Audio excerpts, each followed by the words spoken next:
My name is Shardiko. Now I'm going to discuss about my corporate accounting individual assignment. First part related to my taxation. The main area of focus for this assignment would be clear understanding of all the critical aspects of taxation, accounting, and elements related to it.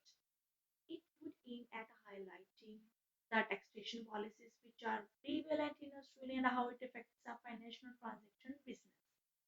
Ansel Limited is the company selected for this assignment whose accounting treatment related to the various income tax.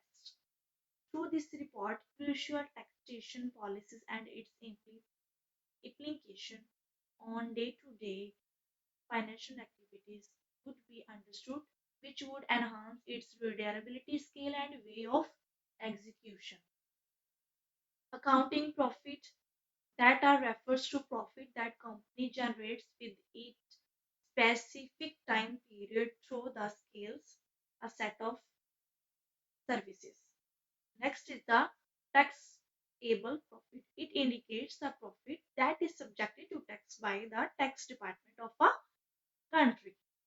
Temporary or differences. It specifies the variation between tax base and amount current asset or liability being carried forward to the next year. Next is taxable temporary difference. Is it referred to amount that is carried forward to the next year would be subjected to tax when evaluating the income or loss. Deductible temporary difference. It refers to amount that would be carried forward to the future and would be deducted and would not be to taxation while assessing the taxable income or loss. Deferred tax asset.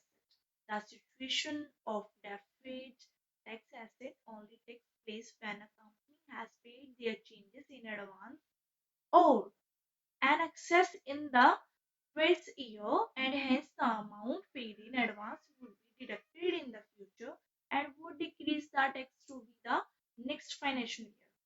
This kind of usually recorded under non-current asset and are eventually paid by the tax department or are deducted from the tax of a future fiscal year.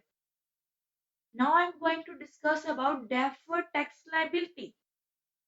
In this, company is not able to pay the total amount of tax for the current year of the amount and outstanding which has not been paid to the tax department. It refers to the when business become more liable to pay higher than unusual the future due to the timing distinction between an outstanding tax and when the tax is paid.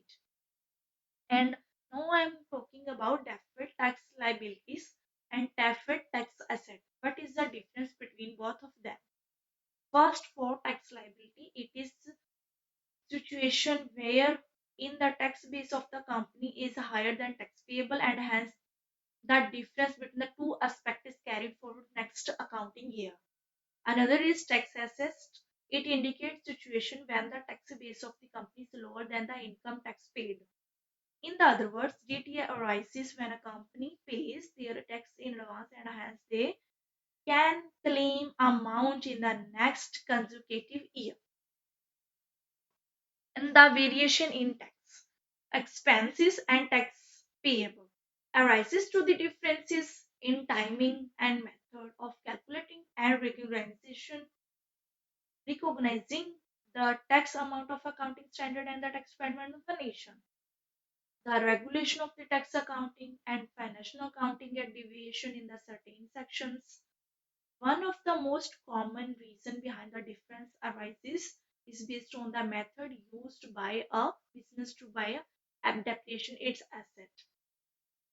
In the end of this, as per the provision of IFRS, a company is free to choose any method of the depreciation it likes and which is suitable for the businesses as long as it is systematic and rational.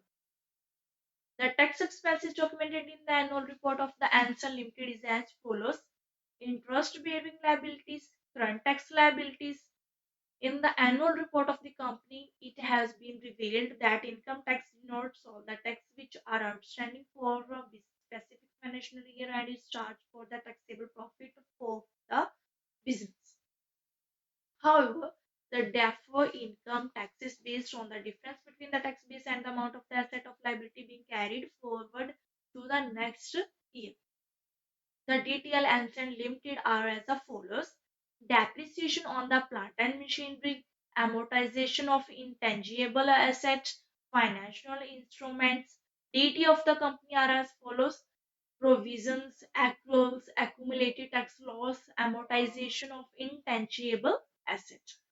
Over the last 2 years, Ansell Limited has reported various tax assets such as accrual, provision, amortization, etc. The main purpose of asset is to be utilized against the profit that a company generates in the consecutive year and reduce the overall burden of a payment. Income tax expenses refers to the financial item that is recorded in the income statement of the business and denotes the amount that the company is liable to pay within a specific year.